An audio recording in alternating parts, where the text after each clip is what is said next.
साथियों नमस्कार। हिंदी व्याकरण की कक्षा में आपका हार्दिक अभिनंदन स्वागत है। देखिए हमारा विषय था शब्द विचार। शब्द विचार पर हम चर्चा कर रहे थे और शब्द विचार को हमने 4 आधारों पर बांटा था। सबसे पहला था उत्पत्ति, स्रोत या इतिहास के आधार पर शब्द भेद। हमने 5 प्रकार से पढ़ा है। कितनी प्रकार से पढ़ा है? उत्पत्ति, स्रोत या इतिहास के आधार पर शब्द भेद हमने 5 प्रकार से पढ़ा है। कितनी प्रकार से पढ़ा है? 5 प्रकार से पढ़ा है। पहला हमने पढ़ा था यहाँ पर तत्सम शब्द, और दूसरा था हमारा तद्भव शब्द। तीसरा भेद था हमारा देशज शब्द, और चौथा था हमारा विदेशी शब्द, और 5वां हमने प्रकार पढ़ा था इसमें संकर शब्द। कौन से शब्द? संकर शब्द। इस प्रकार से हमने उत्पत्ति या स्रोत या इतिहास के आधार पर शब्द भेद 5 प्रकार से पढ़ा था। दूसरा प्रकार था हमारा रचना बनावट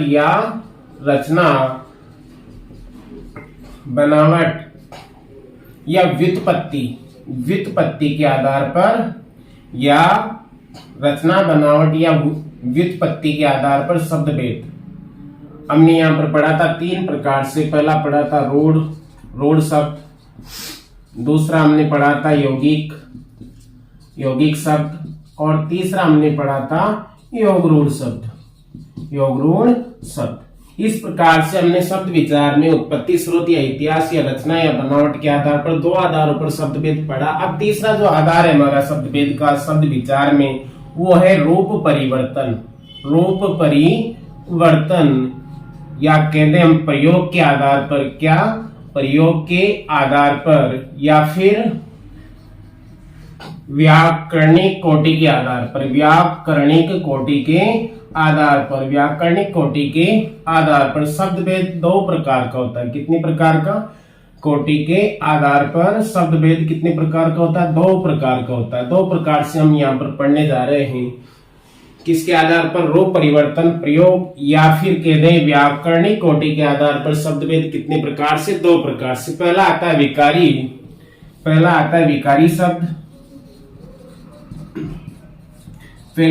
विकारी शब्द, और दूसरा होता है अविकारी शब्द। इस प्रकार से हमने शब्द भेद को 4 आधारों पर बांटा था। एक अर्थ के आधार पर, जिसमें हमने 7-8 प्रकार से लिखा था। एकार्थी शब्द, पर्यायवाची, विलोम, श्रुति संभिन्नार्थक शब्द, वो सब क्या है? अर्थ के आधार पर। इस प्रकार से शब्द विचार में हम 4 आधारों पर पढ़ रहे हैं, और 4 आधारों में 2 आधार हमने पढ़ लिए हैं। अब तीसरा आधार हम प्रारंभ करने जा रहे हैं, जो है रूप परिवर्तन प्रयोग या व्याकरणिक कोटि के आधार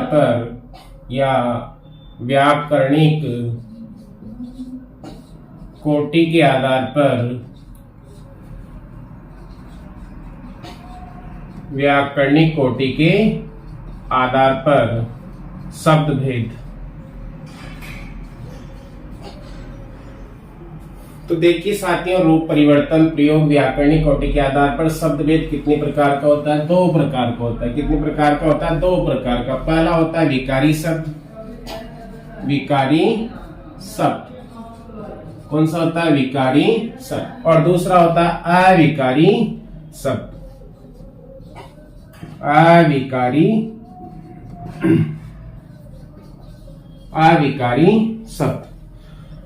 प्रयोग के आधार पर, रूप परिवर्तन के आधार पर, या कहते हैं व्याकरणिक कोटि के आधार पर शब्द भेद कितने प्रकार का होता है? 2 प्रकार का। पहला होता है विकारी, और दूसरा होता है अविकारी शब्द। अब देखो विकारी शब्द कौन कौन से होते हैं और अविकारी शब्द कौन कौन से होते हैं।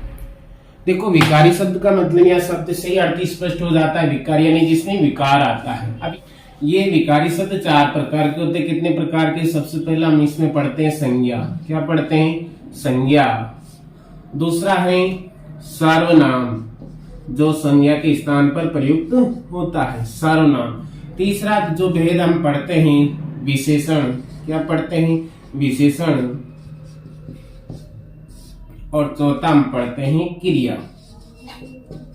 ये 4 जो हैं, संज्ञा, सर्वनाम, विशेषण और क्रिया, ये ऐसे शब्द हैं जिनका जब व्याकरण में प्रयोग करते हैं या तो क्या होता है, लिंग, वचन, कारक, काल के आधार पर रूप परिवर्तित हो जाता है। जो है संज्ञा, सर्वनाम, विशेषण और क्रिया।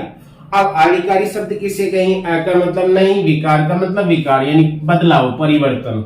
विकार का मतलब क्या होता है? बदलाव या परिवर्तन। अ का मतलब नहीं यानी ऐसे शब्द जिनका लिंग वचन कारक काल के आधार पर रूप परिवर्तित नहीं होता है, रूप परिवर्तित नहीं होता। वो कौन से शब्द कहलाते? अविकारी शब्द कहलाते। और इनमें हम पढ़ते हैं कौन कौन से।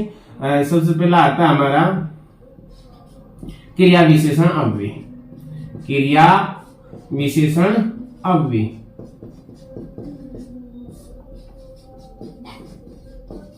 दूसरा हम पढ़ते हैं संबंध बोधक अव्यय, संबंध बोधक अव्यय, संबंध बोधक अव्यय या संबंध बोधक अविकारी शब्द। तीसरा हम पढ़ते हैं समुच्चय बोधक अव्यय, समुच्चय बोधक अव्यय, समुच्चय बोधक अव्यय। और चौथा होता है विस्मयादि बोधक अव्यय, विस्मयादि बोधक अव्यय, विस्मयादि बोधक अव्यय। तो ये चार प्रकार से हम अविकारी शब्द पढ़ते हैं। अ का मतलब नहीं, विकार का मतलब विकार अर्थात प्रयोग की दृष्टि से या व्याकरणिक कोटि के आधार पर जब वाक्य में इन शब्दों का प्रयोग करते हैं तो इनमें कोई बदलाव नहीं होता है, जस के तस बने रहते हैं, जैसे के तैसे बने रहते हैं, इसलिए इन्हें अविकारी शब्द या अव्ययी कहा जाता है। क्या कहा जाता है? अव्ययी इन्हें कहते हैं। अ का मतलब नहीं, वे का मतलब खर्च यानी जो बदलते नहीं है, जो हमेशा एक से बने रहते हैं, उन्हें क्या कहेंगे? हम अविकारी शब्द कहेंगे। इस प्रकार से हम चार पढ़ते हैं। यहाँ पर क्या है? विकारी शब्द। और चार पढ़ते हम अविकारी शब्द। संज्ञा है, सर्वनाम है, विशेषण है, क्रिया। ये तो चार तो क्या है? विकारी शब्द है। और चार क्या है? अविकारी अव्यय शब्द है, जिसमें पहला है क्रिया विशेषण अव्यय, दूसरा है संबंध बोधक अव्यय, तीसरा है समुच्चय बोधक अव्यय और चौथा है विस्मयादि बोधक अव्यय। इस प्रकार से ये विकारी और अविकारी शब्द हैं जो रूप परिवर्तन, प्रयोग या व्याकरणिक कोटि के आधार पर हम पढ़ते हैं। अब देखिए, सबसे पहले विकारी शब्द की हम परिभाषा लिखते हैं, फिर उसके बाद में एक एक को हम संज्ञा, सर्वनाम, विशेषण और क्रिया का अध्ययन करेंगे। देखिए विकारी शब्द, सबसे पहले परिभाषा हम लिखते हैं विकारी शब्द की। वे शब्द जो लिंग वचन, वे शब्द जो लिंग वचन कारक अथवा काल के आधार पर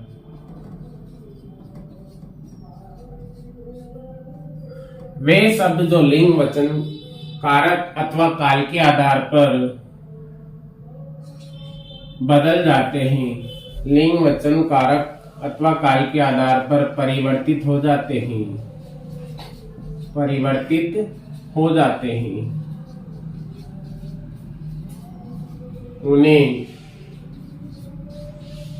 विकारी शब्द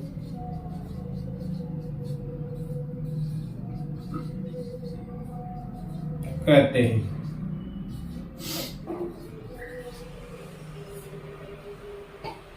अर्थात ऐसे शब्द जो लिंग वचन कारक अथवा काल के आधार पर परिवर्तित हो जाते हैं, उन्हें क्या कहेंगे? हम विकारी शब्द। क्या कहेंगे? हमें उन्हें विकारी शब्द। और ये चार प्रकार के हम पढ़ते हैं। नंबर एक क्या होता है? संज्ञा। क्या पढ़ेंगे हम? संज्ञा। क्या पढ़ेंगे हम? संज्ञा। नंबर दो पर हम पढ़ेंगे सर्वनाम, और तीसरे नंबर पर हम पढ़ेंगे विशेषण,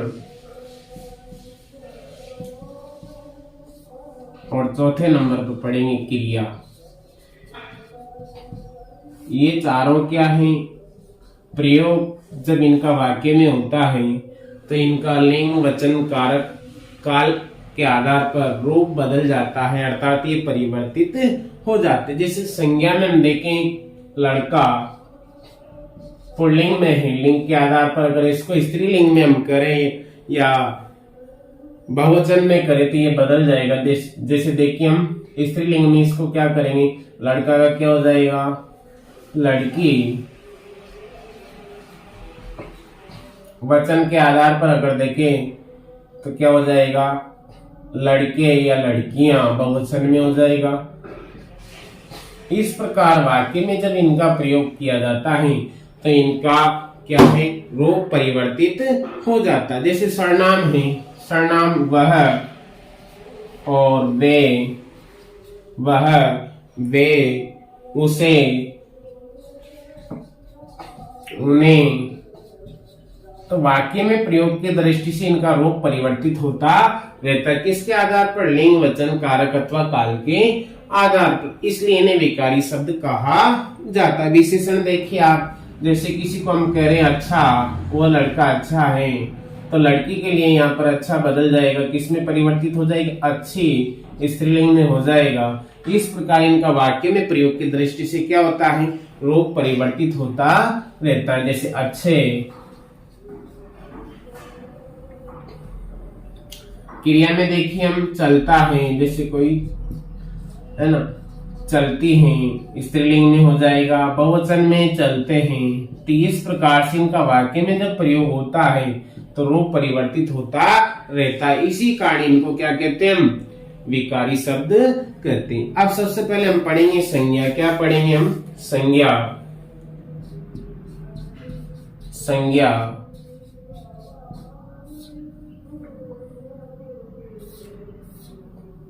संज्ञा कौन सा शब्द है विकारी शब्द। अब देखो संज्ञा का जो शाब्दिक अर्थ होता है वो क्या होता है नाम होता है। क्या होता है नाम। संज्ञा का जो शब्द है, संज्ञा जो शब्द है उसका क्या अर्थ होता है नाम होता है। यानी संज्ञा का शाब्दिक अर्थ क्या होता है देखिए संज्ञा का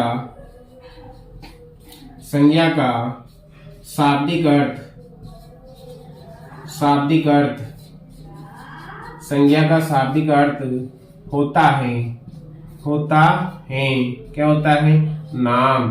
अर्थात किसी का भी नाम, उसे क्या कहेंगे हम संज्ञा कहेंगे। संज्ञा का शाब्दिक अर्थ क्या होता है नाम होता है। क्या होता है नाम होता है। संज्ञा शब्द का प्रयोग, संज्ञा शब्द का प्रयोग, संज्ञा शब्द का उपयोग या प्रयोग, संज्ञा शब्द का उपयोग किसी वस्तु के लिए नहीं। संज्ञा शब्द का उपयोग किसी वस्तु के लिए नहीं, वस्तु के लिए नहीं। संज्ञा शब्द का उपयोग किसी वस्तु के लिए नहीं किंतु वस्तु के नाम के लिए होता है। किंतु वस्तु के नाम के लिए होता है। वस्तु के नाम के लिए होता है। अर्थात संज्ञा शब्द का उपयोग किसी वस्तु के लिए नहीं बल्कि वो वस्तु के नाम के लिए होता है। किसके लिए होता है वस्तु के नाम के लिए होता है। अब देखो संज्ञा किसे कहेंगे हम। संज्ञा का शाब्दिक अर्थ क्या है नाम। अर्थात किसी व्यक्ति वस्तु या स्थान के नाम को हम क्या कहते हैं संज्ञा कहते हैं। देखिए परिभाषा लिखते हैं संज्ञा की। किसी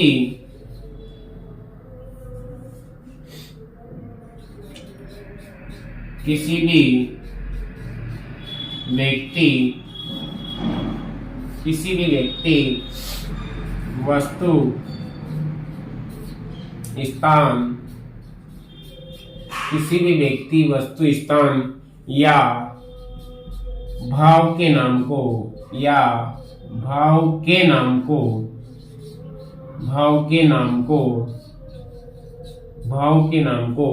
संज्ञा कहते हैं। क्या कहते हैं संज्ञा कहते हैं।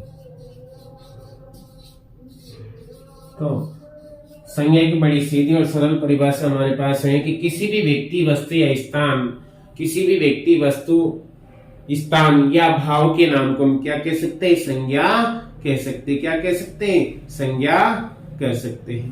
अर्थात किसी व्यक्ति, वस्तु, स्थान या भाव के नाम का बोध कराने वाले शब्दों को क्या कहेंगे हम? संज्ञा कहेंगे। जैसे उदाहरण देखते हैं, जैसे किसी भी व्यक्ति का नाम, जैसे देख लीजिए राम, तो राम क्या है? किसी एक व्यक्ति के नाम का बोध करा रहा है। किसका बोध करा रहा है? या फिर राम भगवान का बोध करा रहा है, एक देवता का बोध करा रहा है। उसी प्रकार से काशी एक स्थान विशेष का नाम का बोध करा रहा है, इसलिए क्या है? संज्ञा है। जैसे नदी क्या है? एक समूह का बोध कराती है, इसलिए इसमें भी क्या है? संज्ञा है। पुस्तक आदि।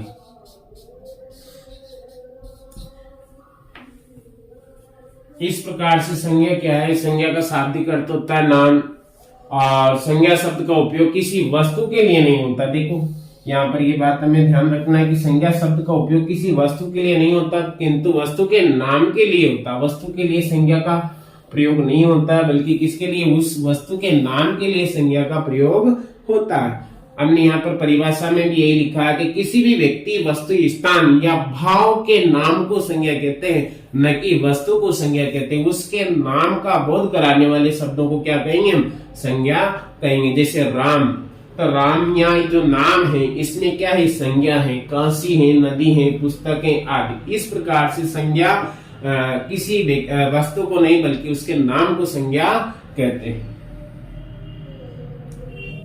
अब आता है संज्ञा के प्रकार। संज्ञा के प्रकार, संज्ञा के प्रकार या संज्ञा के भेद। संज्ञा के 3 भेद होते हैं। कितने भेद होते हैं? संज्ञा के 3 भेद होते हैं। देखिए आप, पहला होता है व्यक्तिवाचक संज्ञा। व्यक्तिवाचक,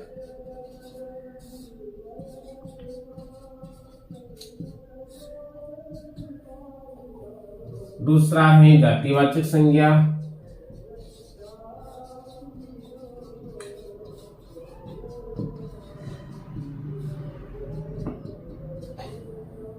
और तीसरा है भाववाचक संज्ञा।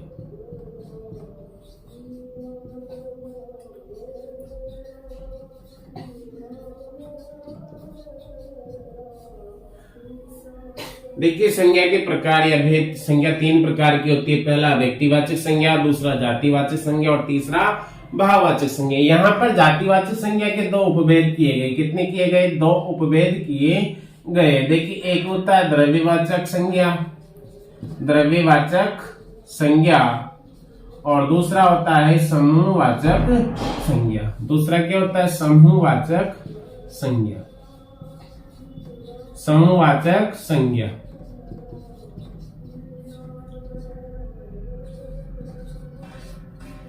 पहला होता है द्रव्यवाचक और दूसरा होता है समूहवाचक। द्रव्यवाचक संज्ञा को पदार्थवाचक संज्ञा भी कहते हैं। क्या नाम है इसका? दूसरा नाम, अन्य नाम क्या है? पदार्थवाचक संज्ञा भी इसे कहा जाता है, पदार्थवाचक संज्ञा। और समूहवाचक संज्ञा को समुदायवाचक संज्ञा के नाम से भी जाना जाता है। समुदायवाचक, यानी ये समूह का बोध कराती है, इसलिए इसे समुदायवाचक या समूहवाचक संज्ञा कहते हैं। इस प्रकार संज्ञा के हमारे पास सामान्यतः कितने भेद हो जाते हैं? 5 भेद हो जाते हैं। व्यक्तिवाचक संज्ञा, जातिवाचक संज्ञा, भाववाचक संज्ञा और जातिवाचक संज्ञा के 2 भेद हमने यहाँ पर किए हैं। द्रव्यवाचक संज्ञा और दूसरा है समूहवाचक संज्ञा। द्रव्यवाचक संज्ञा को पदार्थवाचक संज्ञा भी कहते हैं और समूहवाचक संज्ञा को समुदायवाचक संज्ञा के नाम से भी जाना जाता। अब सबसे पहले हम पढ़ेंगे व्यक्तिवाचक संज्ञा किसे कहा जाएगा। व्यक्तिवाचक संज्ञा, पहला प्रकार हम पढ़ेंगे व्यक्तिवाचक संज्ञा। व्यक्तिवाचक संज्ञा, देखो यहाँ व्यक्तिवाचक संज्ञा से तात्पर्य है कि किसी एक विशेष व्यक्ति का बोध कराने वाले जो संज्ञा शब्द हैं उन्हें हम व्यक्तिवाचक संज्ञा कहेंगे। हमने परिभाषा पढ़ी है संज्ञा की, किसी व्यक्ति, वस्तु या स्थान के नाम को बोध कराने वाले शब्दों को हम क्या कहेंगे? संज्ञा कहेंगे। लेकिन व्यक्तिवाचक संज्ञा किसे कहेंगे? किसी एक ही व्यक्ति, एक ही वस्तु और एक ही स्थान के नाम का बोध कराने वाले जो शब्द हैं उन्हें हम व्यक्तिवाचक संज्ञा कहते हैं। परिभाषा हम देखते हैं। देखो, व्यक्तिवाचक संज्ञा किसे कहेंगे? वह संज्ञा शब्द, वह संज्ञा शब्द, वह संज्ञा शब्द जो किसी, वह संज्ञा शब्द जो किसी एक ही व्यक्ति, एक ही व्यक्ति, एक ही वस्तु, एक ही वस्तु, एक ही वस्तु अथवा एक ही स्थान के नाम का, अथवा एक ही स्थान के नाम का, एक ही स्थान के नाम का बोध कराते हैं, बोध कराते हैं, बोध कराते हैं, उन्हें व्यक्तिवाचक संज्ञा, उन्हें व्यक्तिवाचक संज्ञा कहते हैं, उन्हें व्यक्तिवाचक संज्ञा कहते हैं, उन्हें व्यक्तिवाचक संज्ञा कहते हैं। देखो, संज्ञा की परिभाषा में हमने पढ़ा है कि वे शब्द जो किसी व्यक्ति, वस्तु, स्थान या भाव के नाम का बोध कराते हैं तो उन्हें हम संज्ञा कहते हैं। लेकिन व्यक्तिवाचक संज्ञा में क्या है? किसी विशेष व्यक्ति के नाम का बोध होता है, किसी विशेष वस्तु के नाम का और किसी विशेष स्थान के नाम का बोध होता है, तो उसे हम व्यक्तिवाचक संज्ञा कहते हैं। वह संज्ञा शब्द जो किसी एक ही व्यक्ति के नाम का, एक ही वस्तु के नाम का अथवा एक ही स्थान के नाम का बोध कराते हैं, उन्हें हम व्यक्तिवाचक संज्ञा कहते हैं। जैसे हम यहाँ पर लिखते हैं, जैसे हमने लिखा था राम, राम, तो राम यहाँ पर क्या है? एक ही व्यक्ति की ओर संकेत करता है, अर्थात एक ही देवता के नाम की ओर संकेत करता है, इसलिए इसमें क्या है? व्यक्तिवाचक संज्ञा। जैसे हमने लिखा था यहाँ पर गंगा, गंगा क्या है? एक ही नदी का, एक ही नदी के नाम का बोध कराता है। ये शब्द क्या? एक ही नदी के नाम का बोध कराता है, अर्थात गंगा एक विशेष नदी का नाम है, इसलिए यहाँ पर क्या है? व्यक्तिवाचक संज्ञा है। जैसे हमने काशी लिखा था, काशी एक विशेष स्थान का नाम है। देखो, स्थान बहुत से है लेकिन हमने नाम लिया यहाँ पर काशी, तो काशी क्या है? एक विशेष स्थान का बोध कराता है, इसलिए काशी क्या है? व्यक्तिवाचक संज्ञा का उदाहरण है। किसका उदाहरण है? व्यक्तिवाचक संज्ञा का उदाहरण है। और भी हम किसी का भी नाम ले लें, जैसे नर्मदा है, तो नर्मदा क्या है? एक विशेष नदी का नाम है, अर्थात नदी नहीं, यहाँ पर नदी शब्द नहीं, यहाँ पर क्या है? नर्मदा है, और नर्मदा एक विशेष नदी की ओर संकेत करता है, तो यहाँ पर क्या है? व्यक्तिवाचक संज्ञा। इस प्रकार से व्यक्तिवाचक संज्ञा वहां होती है जहां पर किसी विशेष व्यक्ति, विशेष वस्तु और विशेष स्थान के नाम का बोध होता है, उन्हें व्यक्तिवाचक संज्ञा हम कहते हैं, उन्हें हम व्यक्तिवाचक संज्ञा कहते हैं। व्यक्तिवाचक संज्ञा पहला लिखते हैं, जैसे व्यक्तियों के नाम में, जितने भी व्यक्तियों के नाम हैं, व्यक्ति जो है वो क्या है? जातिवाचक है, लेकिन व्यक्तियों के नाम में किसी विशेष नाम का बोध होता है। व्यक्तियों के नाम में क्या होती है? व्यक्तिवाचक संज्ञा होती है। जैसे राम, श्याम, मोहन, राधा, सीता, ये क्या है? एक विशेष राम है, श्याम, राधा, सीता, मनोहर, ये क्या है? एक विशेष नाम की ओर संकेत करते हैं, अर्थात एक ही व्यक्ति के नाम की ओर संकेत करते हैं, इसलिए क्या है? व्यक्तियों के नाम में हमेशा व्यक्तिवाचक संज्ञा होती है। व्यक्तियों के नाम में हमेशा व्यक्तिवाचक संज्ञा होती है। दूसरा है नदियों के नाम, जैसे नदियों के नाम। नदी शब्द जातिवाचक है, लेकिन नदियों के नाम का बोध होता है तो वहां पर व्यक्तिवाचक संज्ञा होती है। नदियों के नाम जैसे हमने पढ़ा है, गंगा है, गंगा, यमुना, सरस्वती, गोदावरी, कावेरी, सरस्वती, गोदावरी, कावेरी, इन नदियों के नाम में क्या है? ये एक विशेष नदी का बोध कराते हैं, इसलिए इनमें क्या है? व्यक्तिवाचक संज्ञा है, व्यक्तिवाचक संज्ञा है। स्थानों के नाम, शहरों के नाम। देखिए स्थानों के नाम, किसी भी शहर का नाम, गांव का नाम क्या है, व्यक्तिवाचक संज्ञा के उदाहरण होते हैं। स्थान के नाम, जैसे देश, एक भारत देश का बोध कराता है। शहर में जैसे दिल्ली हम लेते थे, एक निश्चित स्थान के, एक विशेष स्थान का बोध कराता है ना।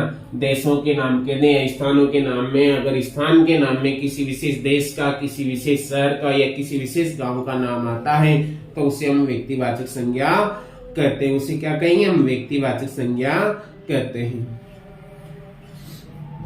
कोटा है, बारा है, ये क्या है, व्यक्तिवाचक संज्ञा के उदाहरण हैं। जयपुर, इलाहाबाद,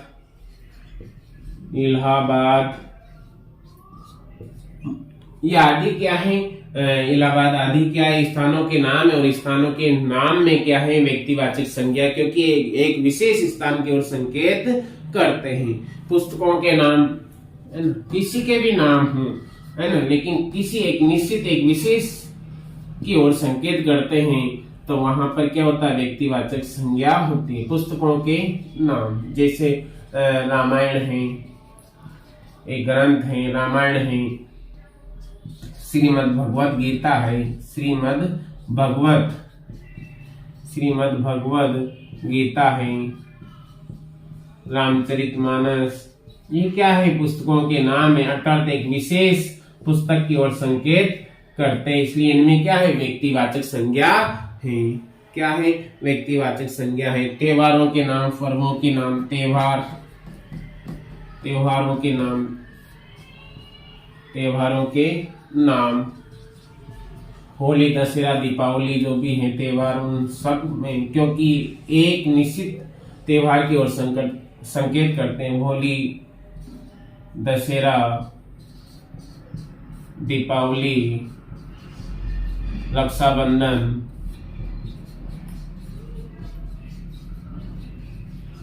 आदि।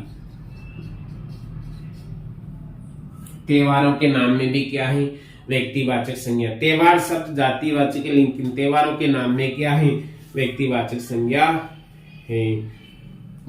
दिनों के नाम, महीनों के नाम, दिनों के नाम, सोमवार, मंगलवार, बुधवार, गुरुवार आदि। दिनों के नाम में भी क्या है, व्यक्तिवाचक संज्ञा होती है। पहाड़ों के नाम, पहाड़ों के पर्वतों, पहाड़ों के नाम, चोटियों के नाम, शिखरों के नाम है। पहाड़ों के नाम जैसे हिमालय,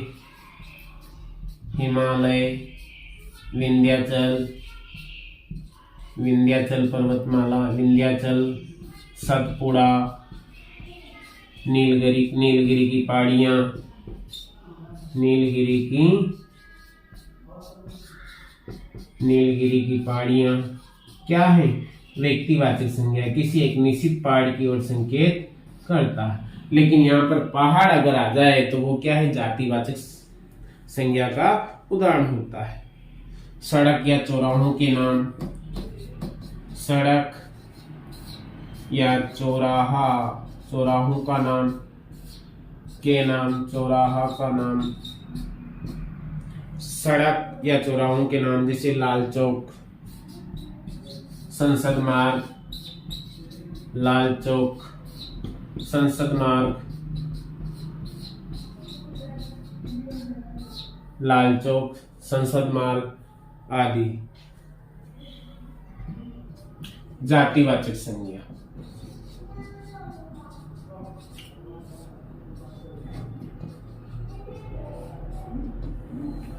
जातिवाचक संज्ञा। देखो जातिवाचक संज्ञा से किसे कहते हैं, वह संज्ञा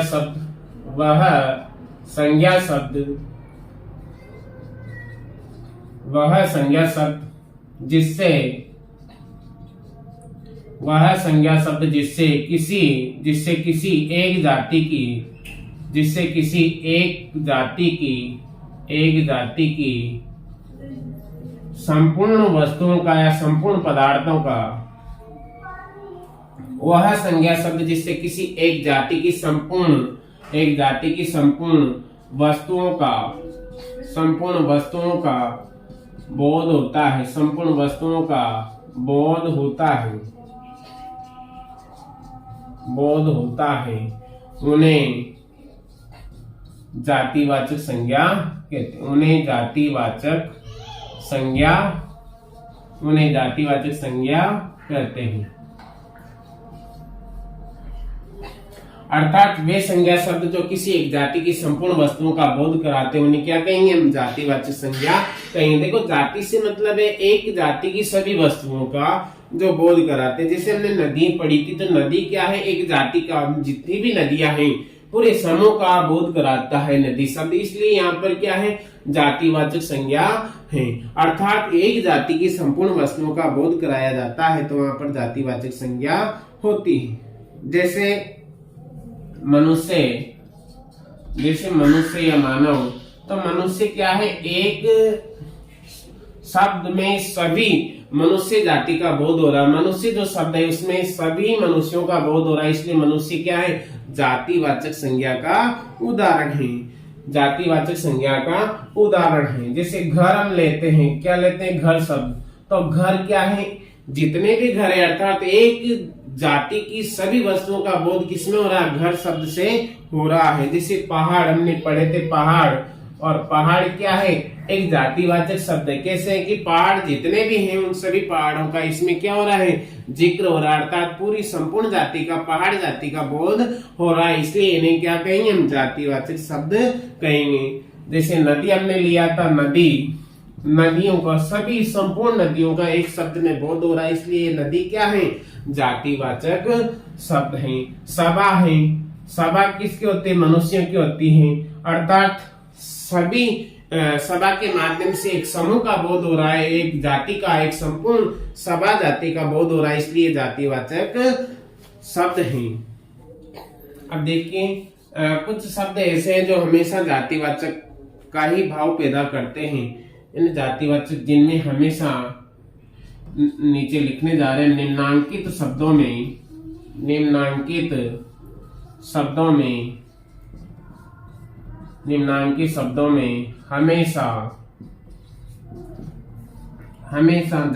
हमेशा जातिवाचक संज्ञा होती। निम्नांकित शब्दों में हमेशा जातिवाचक संज्ञा होती है। कौन सी संज्ञा होती है? जातिवाचक संज्ञा होती है। निम्नांकित शब्दों में हमेशा जातिवाचक संज्ञा होती है। निम्नांकित शब्दों में हमेशा जातिवाचक संज्ञा होती है। जैसे वस्तुओं के नाम,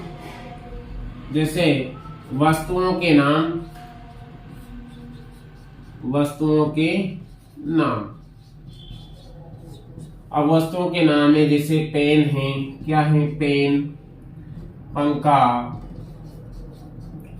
कूलर, कुर्सी, ये क्या है? वस्तुओं के नाम। इनमें हमेशा जातिवाचक, क्योंकि एक जाति की संपूर्ण वस्तुओं का बोध कराते हैं। कुर्सी है, मेज जिसे हम कहते हैं, है ना, बस है, घर है, ये क्या है? संपूर्ण वस्तुओं का बोध कराए, एक जाति की सभी वस्तुओं का बोध कराते हैं, इसलिए इनमें हमेशा क्या होती है? जातिवाचक संज्ञा होती है इन वस्तुओं के नाम में। पदों के नाम, जैसे पदों के नाम, पद के नाम जो भी हैं, पदों के नाम में जैसे कोई शिक्षक है, जातिवाचक। शिक्षक क्या है? एक संपूर्ण शिक्षक जाति का बोध कराता है शिक्षक शब्द। चिकित्सक है ना, चिकित्सक कोई एक व्यक्ति का नाम नहीं बल्कि एक संपूर्ण वर्ग का नाम है। चिकित्सक जाति का बोध होता है, डॉक्टर जाति का बोध होता है, इसलिए ये क्या है? हमेशा जातिवाचक होते हैं। क्या होते हैं? जातिवाचक। जैसे पत्रकार है, पत्रकार, तो पत्रकार एक जाति का, संपूर्ण जाति का बोध करवाता है पत्रकार शब्द, इसलिए पत्रकार क्या है? जातिवाचक संज्ञा का उदाहरण है। चपरासी क्या है? चपरासी एक पद है। क्या है? चपरासी एक पद है, और संपूर्ण चपरासी जाति का ये शब्द क्या है? बोध कराते हैं, इसलिए पदों के नाम में हमेशा क्या होता है? हमेशा क्या होता है? जातिवाचक संज्ञा होती है। क्या होती है? जातिवाचक संज्ञा होती है। देखिए तीसरे नंबर पर रिश्तों के नाम। किसके नाम? रिश्तों के नाम। जो रिश्ते हैं उन रिश्तों में भी हमेशा क्या है? जातिवाचक संज्ञा होती है। रिश्तों के नाम जैसे चाचा है, मामा है ना, चाचा है। जातिवाचक संपूर्ण एक जाति का, एक वर्ग का बोध करवाते हैं। मामा है, चाचा, मामा,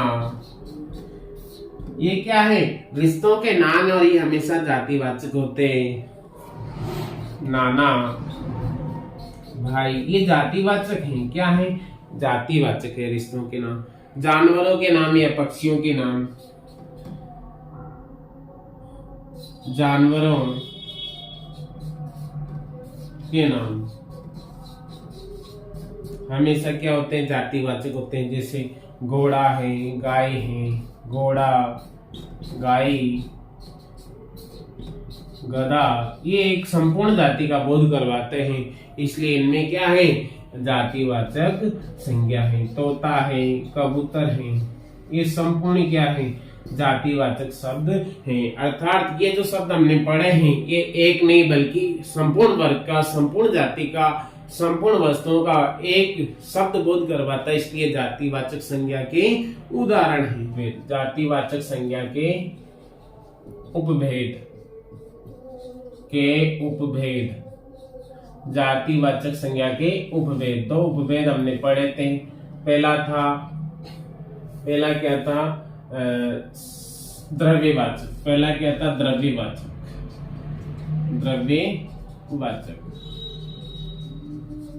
या इसे हम पदार्थवाचक संज्ञा भी कह सकते हैं। पदार्थवाचक संज्ञा।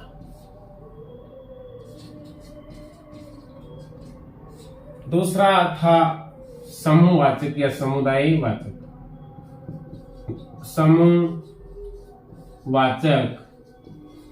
या समुदायवाचक संज्ञा। समुदायवाचक संज्ञा अर्थात जातिवाचक संज्ञा के दो उपभेद। पहला है द्रव्यवाचक या पदार्थवाचक संज्ञा और दूसरा है समूहवाचक या समुदायवाचक संज्ञा।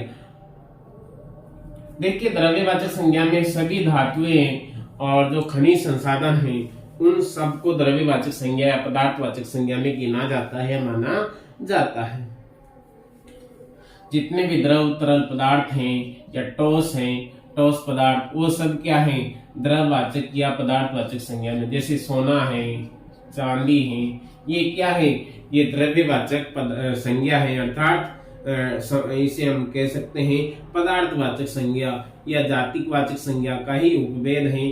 अर्थात ये जातिवाचक संज्ञा में ही द्रव्यवाचक या पदार्थवाचक संज्ञा में आते हैं। लोहा है, पीतल है, लोहा, पीतल, कोयला, डीजल, पेट्रोल, कोयला, डीजल,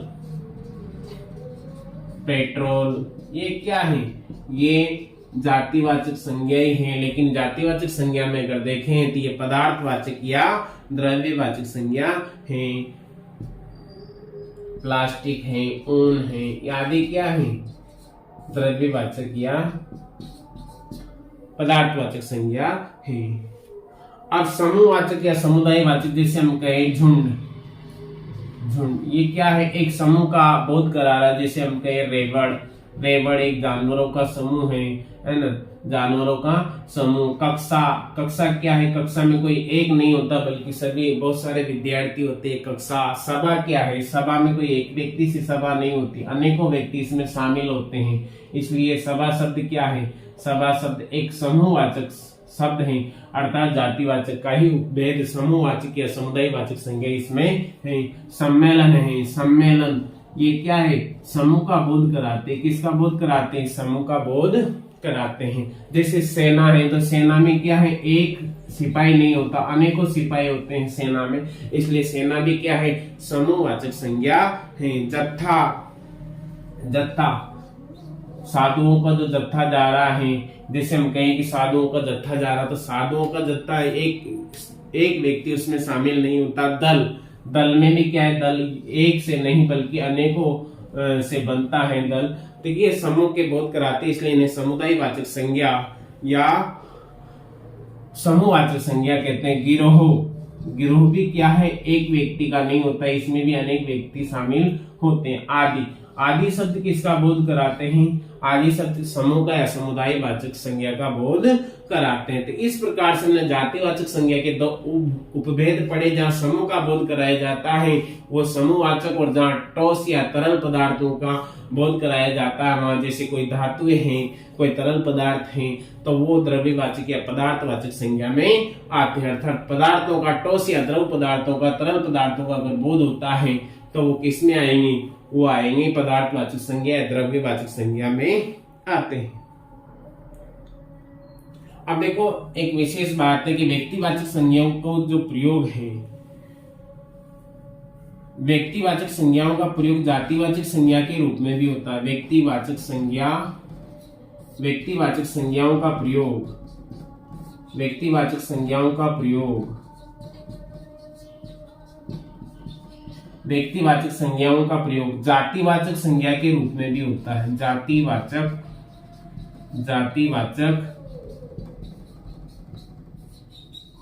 संज्ञाओं के रूप में भी होता है, के रूप में भी होता है। व्यक्तिवाचक संज्ञाओं का प्रयोग जातिवाचक संज्ञाओं के रूप में भी होता है। अर्थात जैसे हम देखें उदाहरण, जैसे लंकापति रावण था, लंकापति रावण था, तो यहाँ पर क्या है? व्यक्तिवाचक संज्ञा है। अर्थात एक किसी विशेष व्यक्ति यानी रावण की ओर, लंकापति रावण की ओर संकेत किया गया, तो ये व्यक्तिवाचक संज्ञा का उदाहरण है। क्या है? लंकापति रावण जो है वो व्यक्तिवाचक संज्ञा का। यहाँ पर जो रावण शब्द है वो क्या है? एक लंकापति रावण एक विशेष के लिए आया है, इसलिए यहाँ पर व्यक्तिवाचक संज्ञा है। लेकिन अगर इसी को हम लिखें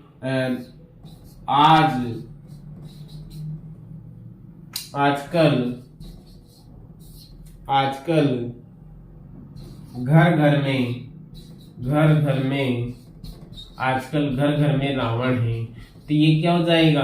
किसी एक के लिए नहीं बल्कि एक समूह के लिए, अनेकों के लिए हो जाएगा। इसलिए यहाँ पर क्या हो जाएगा? जातिवाचक हो जाएगा। आजकल घर घर में रावण है, तो ये जातिवाचक हो जाएगा। इस प्रकार से व्यक्तिवाचक संज्ञाओं से जातिवाचक संज्ञाओं का निर्माण भी होता है। ये जातिवाचक संज्ञा हो जाएगा। यानी एक के लिए नहीं बल्कि अनेकों के लिए संकेत किया जाता है, एक समूह के लिए संकेत किया जाता है, तो फिर वहां पर व्यक्तिवाचक संज्ञा न होकर क्या हो जाता है? जातिवाचक संज्ञा हो जाता है। वहां पर क्या हो जाता है? जातिवाचक संज्ञा हो जाता है। जैसे दूसरा उदाहरण देखते हैं, यशोदा हमारे घर की लक्ष्मी है। यशोदा हमारे घर की लक्ष्मी है। इस प्रकार हमने उदाहरण लिखा है कि यशोदा हमारे घर की लक्ष्मी है। क्या है? यशोदा हमारे घर की लक्ष्मी है। तो इस प्रकार से यहाँ पर जो लक्ष्मी शब्द आया है वो लक्ष्मी विष्णु की पत्नी लक्ष्मी के लिए नहीं बल्कि क्या है? एक उसके समान जो गुणवत्ती स्त्री है उसका बोध कराता है लक्ष्मी शब्द। इस प्रकार से यहाँ पर क्या है? जातिवाचक संज्ञा है। क्या है? यशोदा हमारे घर की लक्ष्मी है। यशोदा नाम की जो स्त्री है उसमें क्या है?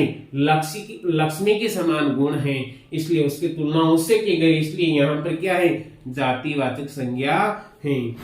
तीसरा भेद आता है भाववाचक संज्ञा। कौन सा आता है? भाववाचक संज्ञा। संज्ञा का तीसरा भेद हम पढ़ने जा रहे हैं, भाववाचक संज्ञा। कौन सा? भाववाचक संज्ञा। देखो नाम से स्पष्ट यहाँ व्यक्ति, वस्तु या स्थान के नाम का बोध न होकर किसका बोध होता है? भाव का बोध होता है, किसी धर्म का बोध होता है, उनके स्वभाव का बोध होता है। इसलिए यहाँ पर क्या होता है? यहाँ पर भाववाचक संज्ञा होती है। यानी वे संज्ञा शब्द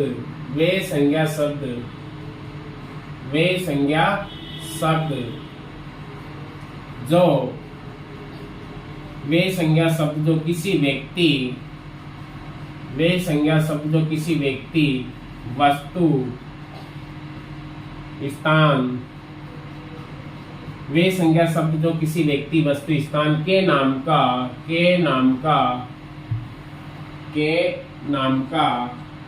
बोध न कराकर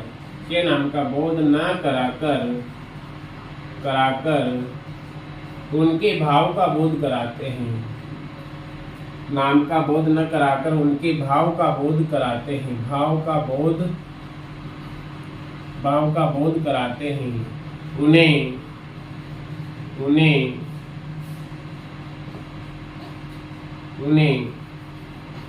भाववाचक संज्ञा कहते हैं। उन्हें भाववाचक संज्ञा कहते हैं।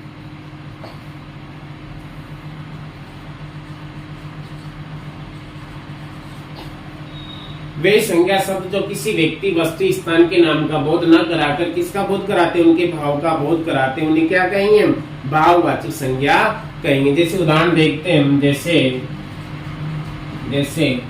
लंबाई क्या है, एक भाव है। लंबाई क्या है, एक भाव है। लंबाई क्या है, एक भाव है। जैसे चतुराई, बुढ़ापा एक अवस्था है। बुढ़ापा क्या है, एक अवस्था है। बुढ़ापा एक भाव है, एक अवस्था है। नम्रता, मिठास ये क्या है, एक भाव है, अर्थात अवस्था, धर्म आदि का बोध कराते हैं। समझ, चाल आदि। इस प्रकार से भाववाचक संज्ञा क्या है, वे संज्ञा शब्द जो किसी व्यक्ति वस्तु स्थान के नाम का बोध न कराकर उनके भाव का बोध कराते, उन्हें क्या कहते हैं, उन्हें भाववाचक संज्ञा कहते हैं। भाववाचक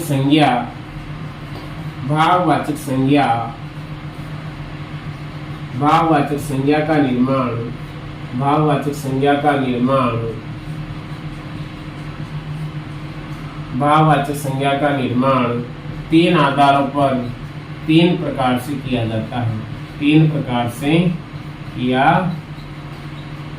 है।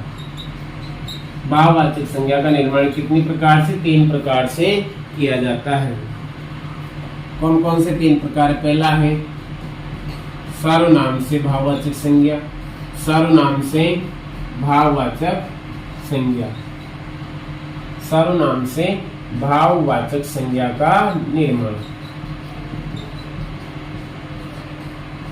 सर्वनाम से क्या है, भाववाचक संज्ञा का निर्माण हम करते हैं। जिस प्रकार अपना क्या है, सर्वनाम है ना। अपना क्या है, सर्वनाम है, तो अपनापन हो जाएगा, क्या हो जाएगा, अपनापन। क्या हो जाएगा, अपनापन। अपनापन क्या है, अपना क्या है, एक सर्वनाम है और इसमें हम पन प्रत्यय जोड़ देंगे तो क्या हो जाएगा, अपनापन। क्या हो जाएगा, अपनापन। दूसरा है विशेषण से भाववाचक संज्ञा। विशेषण से भाववाचक संज्ञा का निर्माण हम करते हैं। भाववाचक,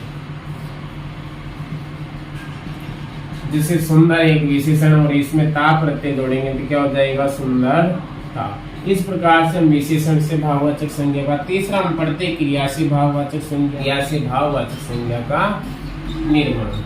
देखिए भाववाचक संज्ञा क्रिया से, जैसे चढ़ना क्रिया है और इसमें आई प्रत्यय जोड़ेंगे तो क्या हो जाएगा, चढ़ाई। क्या हो जाएगा, चढ़ाई। क्या हो जाएगा, चढ़ाई। पढ़ना एक क्रिया और इसमें आई प्रत्यय जोड़ेंगे तो क्या हो जाएगा, पढ़ाई। इस प्रकार से हम भाववाचक संज्ञा का निर्माण तीन आधारों पर या तीन प्रकार से करते हैं। यानी जो क्रिया है, विशेषण है, उनमें प्रत्यय और सर्वनाम में क्या है, प्रत्यय जोड़कर हम भाववाचक संज्ञा का निर्माण कर सकते हैं। सर्वनाम, विशेषण, क्रिया में निम्नांकित प्रत्यय जोड़कर भाववाचक संज्ञा का निर्माण किया जा सकता है या निर्माण किया गया। देखिए सबसे पहले ता प्रत्यय आता है। ता प्रत्यय आता है, जैसे सुंदर शब्द है, क्या है, सुंदर एक विशेषण है और सुंदर में अगर हम ता प्रत्यय जोड़ेंगे तो क्या हो जाएगा, सुंदरता। मधुर शब्द है और मधुर में ता प्रत्यय जोड़ेंगे तो क्या हो जाएगा, मधुरता। क्या हो जाएगा, मधुरता। इस प्रकार से हम क्या है, प्रत्यय जोड़कर भाववाचक संज्ञा का निर्माण कर सकते हैं। त्व प्रत्यय। दूसरा आता है त्व प्रत्यय, जैसे ममत्व। ममत्व क्या है? ममत्व, लघुत्व, अपनत्व। अपनत्व त्व प्रत्यय जोड़, अपना में हमने जोड़ा है। लघु शब्द है, उसमें त्व प्रत्यय जोड़े तो क्या हो जाएगा? लघुत्व, है ना, लघुता। इस प्रकार से ये क्या है? हम प्रत्यय जोड़कर भाववाचक संज्ञा का निर्माण कर सकते हैं। आय प्रत्यय, देखो चढ़ना क्रिया है और इसमें आय प्रत्यय जोड़ेंगे, चढ़ाई क्या हो जाएगा? चढ़ाई। पढ़ाई, पढ़ क्या है? पढ़ना क्रिया और इसमें आय प्रत्यय जोड़ेंगे, पढ़ाई, है ना। लड़ना क्रिया, इसमें आय प्रत्यय जोड़ेंगे, क्या हो जाएगा? लड़ाई, है ना। भला, है ना। इस प्रकार से आपा प्रत्यय। दूसरा है आपा प्रत्यय, जैसे बूढ़ा शब्द है, एक अवस्था जातिवाचक शब्द है, इसमें हम आपा प्रत्यय जोड़ेंगे, क्या हो जाएगा? बुढ़ापा। मोटा शब्द और इसमें हम आपा प्रत्यय जोड़ेंगे तो क्या हो जाएगा? मोटापा। इस प्रकार से भाववाचक संज्ञा का निर्माण प्रत्यय लगाकर किया जा सकता। आन प्रत्यय, जैसे चढ़ना क्रिया और इसमें आन प्रत्यय जोड़ेंगे तो क्या हो जाएगा? क्या हो जाएगा? चढ़ान। क्या हो जाएगा?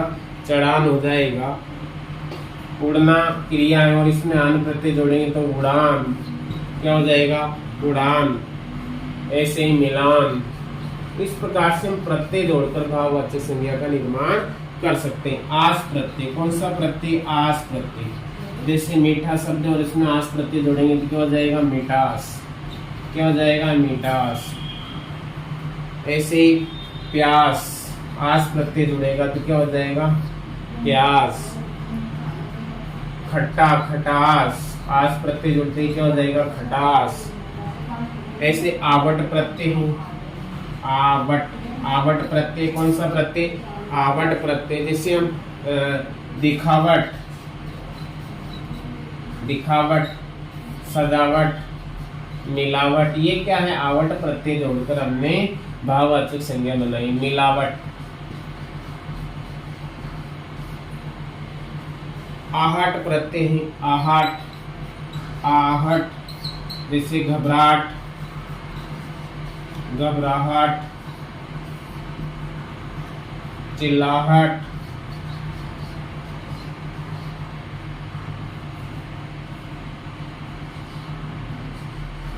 चिल्लाहट। इस प्रकार से हम ये प्रत्यय जोड़कर क्या बना सकते हैं? भाववाचक संज्ञा बना सकते हैं। जैसे पन प्रत्यय है, पन प्रत्यय है। अपना है, अपना में क्या जोड़ेंगे? पन प्रत्यय जोड़ेंगे तो अपनापन हो जाएगा। बच्चा है, उसमें पन प्रत्यय जोड़ेंगे तो क्या हो जाएगा? बचपन हो जाएगा। क्या हो जाएगा? बचपन। इस प्रकार से हम क्या है? प्रत्यय जोड़कर ये सब भाववाचक संज्ञा का निर्माण कर सकते हैं। जैसे ये प्रत्यय है, सुंदर शब्द है, इसमें ये प्रत्यय जोड़ेंगे तो क्या हो जाएगा? सौंदर्य। क्या हो जाएगा? सौंदर्य। सौंदर्य। मधुर शब्द है, उसमें ये प्रत्यय जोड़ेंगे तो क्या हो जाएगा? माधुर्य। कुमार शब्द और उसमें ये प्रत्यय जोड़ेंगे तो क्या हो जाएगा? कुमार्य। कुमार्य, है ना। कुमार का क्या हो जाएगा? कुमार्य। ये प्रत्यय है, ये प्रत्यय, जैसे गरीब शब्द और उसमें ये प्रत्यय जोड़ेंगे तो क्या हो जाएगा? गरीब। गरीब। लाल शब्द और उसमें एक प्रत्यय जोड़ेंगे तो क्या हो जाएगा? लाली। इस प्रकार से हम क्या है?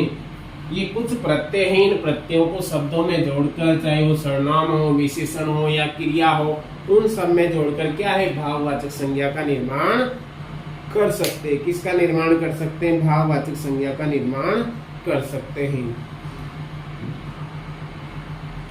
इस प्रकार से ता प्रत्यय हमने सुंदर में जोड़ा तो क्या हो गया? सुंदरता। क्या हो गया? सुंदरता। मधुर में जोड़ा तो क्या हो गया? मधुरता। लघु में जोड़ा तो हमने क्या हो जाएगा? लघुता। क्या हो जाएगा? लघुता। इसी प्रकार से तो प्रत्यय हमने जोड़ा, ममत्व, अपनत्व, ममत्व, अपनत्व, लघुत्व। आय प्रत्यय अगर हम जोड़े, जैसे क्रिया में हमने जोड़ा, चढ़ना क्रिया, उसमें आय प्रत्यय जोड़ा तो चढ़ाई, पढ़ में जोड़ा पढ़ाई, लड़ में जोड़ा लड़ाई। आपा प्रत्यय हमने जोड़ा है, बूढ़ा। बूढ़ा शब्द क्या है? एक जातिवाचक है, लेकिन इसमें आपा प्रत्यय हमने जोड़ा तो ये क्या हो गया? भाववाचक संज्ञा हो गया, बुढ़ापा। ऐसे ही मोटा जो शब्द है उसमें हमने आपा प्रत्यय जोड़ा तो क्या हो गया? मोटापा। चढ़ान, उड़ान, मिलान, आस प्रत्यय के योग से मिठास, प्यास, खटास। आवट प्रत्यय दिखावट, सजावट, मिलावट। आहट प्रत्यय के योग से घबराहट, चिल्लाहट। पन प्रत्यय से अपनापन, बचपन। और ये प्रत्यय जोड़ने से सुंदर से सौंदर्य, मधुर से माधुर्य और कुमार से कौमार्य बना है। उसी प्रकार से ये प्रत्यय जोड़ने से गरीब में ये प्रत्यय जोड़ा गरीबी, लाल में ये प्रत्यय जोड़ा लाली। इस प्रकार से जो भाववाचक संज्ञा है वो क्या है, किसी व्यक्ति, वस्तु, स्थान का नाम न होकर क्या है, एक भाव का बोध कराता है। उसे हम भाववाचक संज्ञा कहते हैं।